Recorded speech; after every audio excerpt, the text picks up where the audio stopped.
سلام سلام أما العالم تركو نهين تاتيب تخاتلتي كميك أني هم اللي أبذل لهم سلام كتلو لي بعلت ملؤ تسفاي لما أنت دما كم توترو يعني تا بروجرام ويدما channel تكتاتلو تقربوا مدلوات تي أبني سدتنيا هاد ملكت بتاع بروسيس كخون خيل بتاعواتي حبيتات سدتنيا هاد ملكت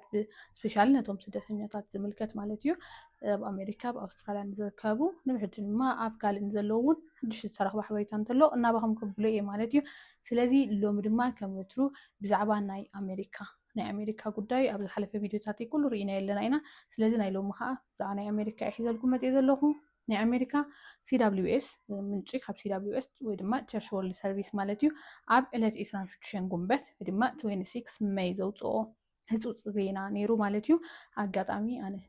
سلازي تعملني بساعته خرب لكم هيك قالكم دقيمة يقريتان حتتكو لما أنت بزعبوينا رأي ኣብ ሜይ 26 እንታይ ይወፅዩ እንታይ ዝብል ዜና ይወፅዩ ኸ ከም ፍሉይ ዝገብሮ ድማ ህፁፅ ዜና ወይ ድማ ብሬኪንግ ኒውስ ኢሎም ስለ ዘውፅዎ እዩ ማለት እዩ። እስኪ ሎሚ ብሓባር እንታይ ይወፅዩ ብሓባር ክንሪኢና ማለት እዩ። ቅድሚኡ ግን ናይ ሃይንታት ዩብ ቻነል ኣባላት ንምዃን እቲ ሰብስክራይብ ኣይትረስዑ። ከምኡ ድማ ቪድዮታት ሪኢኹም ምስ ወደእክሞ ሼርን ላይክን ድማ ኣይትረስዑ ማለት እዩ። እስኪ ሎም መዓንቲ ብዛዕባ ኣሜሪካ እንታይ ከም ተባሃለ ሶሪ ኣብ ዕለት 26 ሜይ እንታይ ከም ተባሃለ ክንሪኦ ኢና። ብተወሳኺ ድማ ኣብቲ ናተይ ዲስክሪፕሽን እንድሕር ኣትኩም ትሪእዎ ብዙሕ ኣብ ካመንት ይርኢ ስለ ዘለኹ ዕለታይ ተገብሮን ገለ ዝብል ኣብ ቃላተይ መዓስ ምዃኑ ኣብ ቪድዮታተይ ይሕብር ክጅምር ከለኹ መዓስ ከም ዝወፅእ ካይ ድማ ኣብ ዲስክሪፕሽን ኣትኩም ተሪኢኹሞ ድማ እቲ ናቱ ዝወፀሉ ኣሎ ማለት እዩ ምስ ሊንክታቱ ማለት እዩ። ስለዚ ሎም መዓንቲ ከም ትበልኩም ኣቐዲመ ብዛዕባ ናይ ኣሜሪካ ዝወፀ ህፁፅ ዜና እዩ ማለት እዩ። ካብ መንግስቲ ሕቡራት መንግስታት ኣሜሪካ ብዛዕባ ስደተኛታት ዝምልከት ዓብ ሓዲስ ዜና ወፂኡ ኣሎ።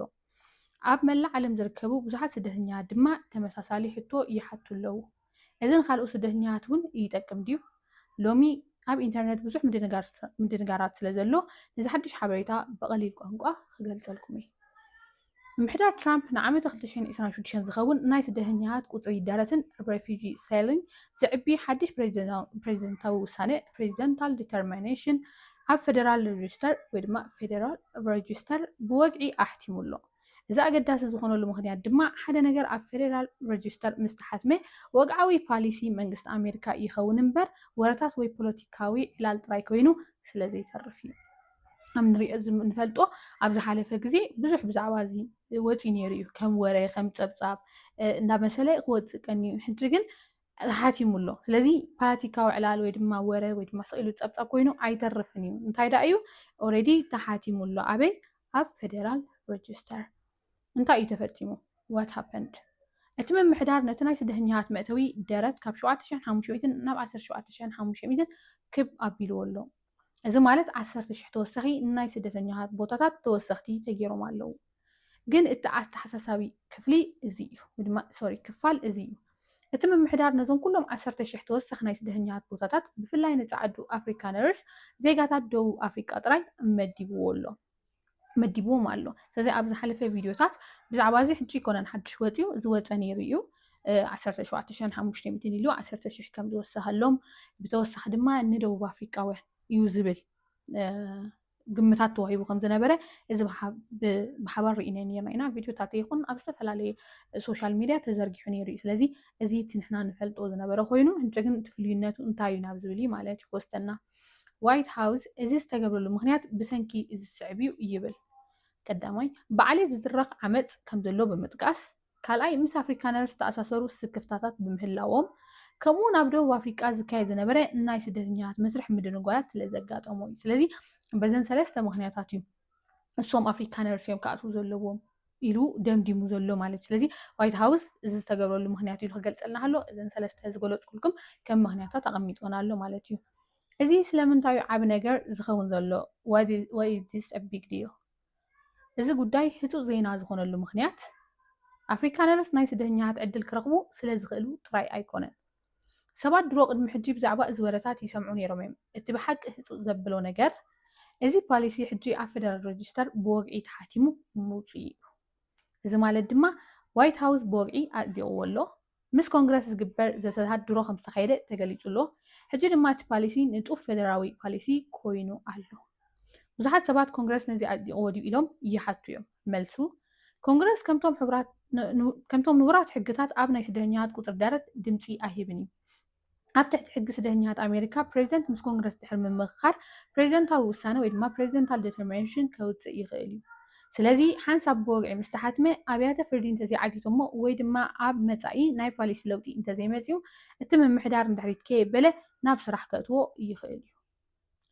እዚ ንካልኦት ስደተኛታት እንታይ ማለት እዩ what does this mean for other refugees ኣብዚ ሕጂ እዋን እዚ ማለት እቲ ናይ ስደተኛታት ፕሮግራም ንኩሉ ሰብ ሙሉእ ብሙሉእ ተኸፊቱ ማለት ኣይኮነን ከም ቸርች ወርልድ ሰርቪስ ተጣበቕቲ መሰል ስደተኛታት ዝገልፅዎ ብዙሓት ካብ ካልኦት ሃገራት ዝመፁ ስደተኛታት ገና ተደናግዮም ወይ ደስ ኢሎም ፍሮዘን እዮም ዘለዉ እዚ ድማ ስደተኛታት ዘንስዕባ ሃገራት የጠቃልል ሱዳን ኤርትራ ኣፍጋኒስታን ኮንጎ ሶርያ ከምኡውን ንብዙሓት ካልኦት ቦታታት ብሓቂ እኳ ደኣስ ናይ ስደተኛታት ውድባት ከምዚ ዝገልፅዎ ኣብዚ ዓመት 2026 ክሳብ ሕጂ እቶም ብንጥፈት ብናይ ስደተኛታት ፕሮግራም ዳግማይ ዝጣየሱ ዘለው ቀንዲ ጉጅለ ናይ ደቡብ ኣፍሪካነርስ ጥራይ እዮም ትካላት ስደተኛታት ስለምንታይ ብዛዕባ እዚ ይዛረባ ኣለዋ why refugee organization are talking about this ከም ቸርች ወርልድ ሰርቪስ ዝኣመሰላ ውድባት ከም ዝገልፅዎ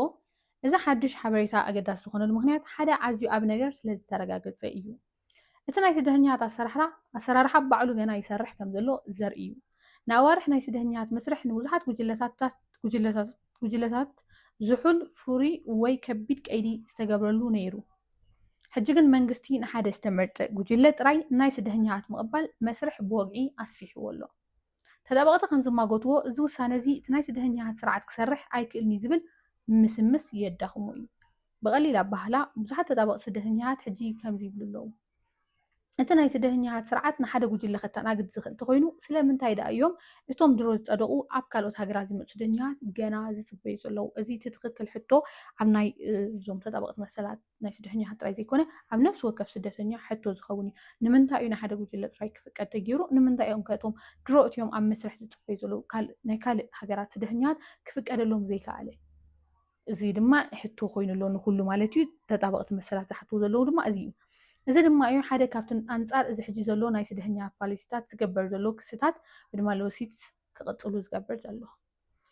እቲ ካልኣይ ዓብ ሓድሽ ሓበሬታ ፖሊሲ ግሪን ካርድ እዚ ክሳብ ዛ በፂሐ ዝፀናሕኩ ብዛዕባ ናይቲ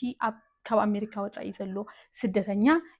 ዘጋጥሞ ዘሎ ወይ ድማ ብዛዕባኡ ዝወፅእ ዘሎ ሓበሬታታት ኢና ሒዘ ይወፀኒሄ ማለት እዩ ትቐንዲ ህፁ ዜና ዘብሎ ድማ ትዝገለፅኩልኩም እዩ ኣብዚ ሰዓት እዚ ንኣፍሪካነርስ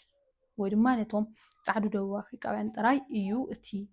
ምውሳኽ ተፈቒዱሎም ዘሎ ካብኦም ጥራይ ንክቕበል ተባሂሉ ዘሎ እሱ ዝበቕዑ ዝበሃል ምክንያታት ሂቡ ማለት እዩ በቲ እሱ ዝሃበ ምክንያት ድማ ተቐቢሎም ኣዲቖም ኣለዉ እዩ ዝብለና ዘሎ ፍትናቱ ኣብቲ ናይቲ ናይ ቸርች ወርልድ ሰርቪስ ማለት እዩ ሬታ ስለዚ በዚ ንሪኦ ዘለና ሕጂ እቶም ከኣትዉ ዝኽእሉ ንሶም ጥራዮም እቲ ካልእ ስደተኛ ኸ ጠቕላላ ኣብቲ ድምር ወይ ድማ ኣብቲ ሓሳብ ኣይኣትዎን ዘሎ ማለት እዩ ከምቲ ንሪኦ ዘለና ኣብዚ ፅሑፍ ስለዚ ታህፅፅ ዜና ዘብላ እዚ ነገር እዚ ከም ዝፀደቐ ንምርኣዩ ማለት እዩ ሶ ብድሕሪ እንታይ ክኸውን ይኽእል ነዚ ክልውጦ ዝኽእል ሓይሊ ኣየና እዩ ከዓ ክንሪኦ ኢና ማለት እዩ ብሓፈሻ ቅድሚ ሕጂ እውን ተዛሪብናሉ ነርና ኢና ንሰፕተምበር ቆፀራ ናይ ቤት ፍርዲ ስለ ዘሎ ኣብ ሰፕተምበር ቆፀራ ናይ ቤት ፍርዲ ቅድሚኡ ዝኾነ ነገር እንተዘየጋጢሙ ኣብ ሰፕተምበር ቆፀራ ናይ ቤት ፍርዲ ድማ ሓደ ሓዱሽ ነገር ክመፅእ ይኽእል ክኸውን ማለት እዩ እስኪ ብሓባር ንብሕድን ዝወፅእ ዜናታት ብሓባር ኮይና ክንሪኦ ኢና ማለት እዩ ስለዚ እታ ናይ ህፁፅ ዜና ኢልና ስፔሻል እታ ናይ ስደተኛ ዘቕረብናዮ ማለት እዩ ካብ ኣሜሪካ ወፃእ ዘሎ ስደተኛ ነዚኣ ትመስል ነራ ሕጂ ድማ ነቶም ኣብ ውሽጢ ኣሜሪካ ዝነብሩ ስደተኛታት ከ እንታይ እዩ ዘሎ ወይ እንታይ እዩ ከጋጥሞም ዝኽእል ወይ ድማ ብዛዕቦም እንታይ ሓዱሽ ዜና ይወፅእ ዘሎ ድማ ንሪኦ ኢና እቲ ካልኣይ ዓብዪ ሓዱሽ ሓበሬታ ፖሊሲ ግሪን ካርድ the second major update green card policy ኣብቲ ናይ ስቴት ኦፍ ፕሌይ ፀብፃብ ካልእ ኣዝዩ ኣገዳሲ ናይ ኢሚግሬሽን ሓበሬታ ነይሩ እዩ ዩኤስኣይኤስ ሓድሽ ናይ ፖሊሲ መዘኻኸሪ ሜሞ ዘውፅእ ኮይኑ እዚ ድማ ንብዙሓት ድሮ ኣብ ውሽጢ ሕቡራት መንግስታት ኣሜሪካ ዘለዉ ስደተኛታት ክፀሉ ይኽእል እዩ እቲ መዘኻኸሪ ከም ዝሕብሮ ብዙሓት ግዜያዊ መቐመጢ ፍቓድ ቴምፖራሪ ስታቱስ ዘለዎም ሰባት ሕጂ ካብ ኣሜሪካ ወፂኦም ናብ ወፃኢ ሃገራት ኣብ ዝርከቡ ናይ ኣሜሪካታት ኤምባሲታት ዑደቶም ወይ ናይ ግሪን ካርድ ምስርሖም ክውድኡ ትፅቢት ይግበረሎም እዚ ድማ ነዞም ስዕቡ ክፀሉ ይኽእል እዩ ተምሃሮ ቱሪስትታት ገለ ሰራሕተኛታት ሰብኣዊ ፍቓድ ሁማኒታሪያን ፓሮልስ ዘለዎም ብቤተሰብ ምክንያት ዘመልከቱ ፋሚሊ ቤዝድ ኣፕሊካንትስ ከምኡውን ንካልኦት እቲ መዘኻኸሪ ከም ዝበሎ ገለ ሰባት ካብ ውሽጢ ኣሜሪካ ኮይኖም መስርሖም ክቕፅሉ ዝፍቀደሎም ጥራይ ፍሉይ ኩነታት extraordinary circumstances ወይ ድማ ናይ ምምሕዳር ምሕረት administrative grace ክርከብ ከሎ ጥራይ እዩ መን እዩ ነፃ ክኸውን ዝኽእል who may be exempt እቲ ሕጂ ዘሎ ሓበሬታ እዚ ፓሊሲ እዚ ብቐንዲ ነዞም ስዕቡ ዝዓለመ ኣይመስልን ስደተኛት ዕቑባ ዝሓተቱ ብሕጊ ባዋ ዘመልከቱ SIJS መንእስያት ገለ ላዕለዎት ክኢላታት ሰራሕተኛታት ቪዛ H1B ዘለዎም ሰባት ከምኡውን ገለ ብሃገራዊ ረብሓ ዘመልከቱ ግን ናይ ኢሚግሬሽን ጠበቃታት እዚ ፓሊሲ እዚ ኣብ ግብሪ ብኸመይ ክሰርሕ ከም ዝኾነ ጌና ሙሉእ ብምሉእ ንምርዳእ ይፍትኑ ኣለዉ ሰባት ስለምንታይ ይሰግኡ ኣለዉ why people are worried ሓደ ካብቲ ዝዓበየ ስክፍታታት ነቶም ብሰብኣዊ ምክንያት ግዝያዊ ፍቃድ humanitarian parole ዝኣተዉ ሰባት ዝምልከት እዩ ብዙሓት ፓሮሊስ ናብ ዓዶም ተመሊሶም ኣብ ኤምባሲ ንምስራሕ ውሑስ ባይታ የብሎምን ነቐፍቲ ከም ዝብልዎ ነቲ መዘኻኸሪ ነቶም ናብ ዓዶም ክምለሱ ውሑስ ቦታ ዘይብሎም ሰባት እንታይ ከም ዝኾኑ ብንጹር ኣይገልጽን እቲ ዘይምርጋእ ድማ ንብዙሓት ስደተኛታት ዓቢ ፍርሕን ምድንጋርን ይፈጥር ኣሎ ሓድሽ ሓበሬታ ፋይናንስ ICE funding update ካልእ ሓድሽ ሓበሬታ ካብ ኮንግረስ ሕጊ ወጻእትን ንበዓል መዘከርታ ሜሞሪያል ዴይ ሪሰስ ከዕርፉ ከለዉ ነቲ ንICE ዶብ ሓለውትን ቦርደር ፓትሮል ዝኸውን መጋበሪ $72 ቢልዮን ናይ ኢሚግሬሽን መተግበሪ ፋይናንስን ዘቕዎ እዮም ከይዶም እቲ ረቂቕ ሕጊ ብሰንኪ ኣብ መንጎ ሪፓብሊካውያን ዝነበረ ናይ ወጻኢታት ዘይምስማዕ ኣሰሓሓቢ ናይ ባጀት ሕቶታት ዕንቅፋት ከም ዘጋጠሞ ተገሊጹ ኣሎ ነገር ግን እቲ ክታዕ ኣብ ወርሒ ሰነ ክቕፅል እዩ ዝብል ትፅቢት ኣሎ መደምደምታ ወይ ድማ ኮንክሉዥን ስለዚ ብሓፈሻ እዚ ናይ ስደተኛታት ሓድሽ ሓበሬታ እቲ ናይ ስደተኛታት ፕሮግራም ኣብ መላእ ዓለም ዘሎ ኩሉ ሰብ ተኸፊቱ ማለት ኣይኮነን እንተኾነ ግን እዚ ስዕብ ብወግዒ የረጋግፅ ምሕዳር ትራምፕ ናይ ስደተኛታት ምቕባል ቁፅሪ ወሲኽዎ ኣሎ እቲ ውሳነ ሕጂ ወግዓዊ ፌደራላዊ ፓሊሲ ኮይኑ ኣሎ እቲ ናይ ስደተኛታት ስርዓት ድማ ንዝተመርጡ ጉጅለታት ብነጥብነት ይሰርሕ ኣሎ በቲ ሓደ ሸነኽ ድማ ካብ ካልኦት ሃገራት ዝመፁ ብዙሓት ስደተኛታት ገና መስመር ተሰሪዖም ይፅበዩ ይደናጎዩ ወይ ድማ ደስ ኢሎም ይርከቡ እዚ ጉዳይ እዚ ኣብ ዝመፃ ኣዋርሕ ናይ ሕጊ ብድሆታት ፖለቲካዊ ክትዓትን ዓብ ናይ ህዝቢ ቆላሕታን ክረክብ ከም ዝኽእል ይእምት ይብለና ማለት እዩ ስለዚ ናይ ሎሚቲ ሓበሬታ ብዛዕባ እዚ ነይሩ ናይ 26 ጉንበት ወፂኡ ዝነበረ ሓበሬታ ስፔሻሊ እዚ ነይሩ ተሓድሽ ወይ ድማ ሕፁፅ ዝበሃል ማለት እዩ ብድሕሪኡ ብዙሕ ኣገዳሲ ዝበሃል ነገር ወይ ድማ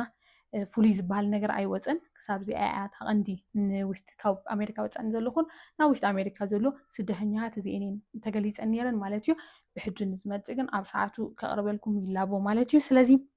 እስኪ ንስኹም ድማ ብዛዕባ ዝሓድሽ ሓበሬታ እንታይ ከም ትሓስቡ ነግሩኒ ትኽእሉ ኢኹም እዚ ሓድሽ ወፂኡ ዘሎ ብዛዕባ እንታይ ኣለኹ እቲ ናይ ስደተኛታት ስርዓት ኣብ መፃኒ ኩሉ ሰብ ብሰፊሑ ክኽፈት ኢልኩም ዶ ተኣምኑ እዚ እውን ናትኩም እምነት ኣብ ምንታይ ይምርኮስ እዚ ምስ ሰማዕና ብዙሓት ሰባት ኣለኹም ሞ ተስፋ ኣለዎ ዶ ሞ ተስፋ የብሉን ትብሉ እሞ ሓሳባትኩም ድማ ኣብ ካመንት ተኣምኑ ዶ እዚ ንኩሉ ሰብ ክኽፈት ይኽእል ይመፃ ኢልኩም በዚ ዘለዎ ኣካይዳ ተኣምኑ ዶ እዚ ፓሊሲ እዚ ኣብ መላእ ዓለም ገና ዝፅበዩ ዘለዉ ስደተኛታት ብኸመይ ክፀልዎም ይመስለኩም እስኪ ድማ ንስኹም ቪድዮታተይ ርኢኹም እዚኣ ቪድዮ እዚኣ ምስ ወዳእኹማ ኣብ መወዳእታ ብዛዕባ እዚአን ዝበልኩም ሰለስተ ሕቶ እንታይ ርኢቶ ኣለኩም ድማ ኣብ ካመንት ግደፉለይ ማለት እዩ ብቐፃሊ ካልእ ቪድዮ ሓድሽ ቪድዮ ክወፅእ እንከሎ ኣብ ካልእ ሓድሽ ቪድዮ ክንራኸብ ኢና ማለት እዩ ክሳብ ሽዑ ግን ሰላም ቅነ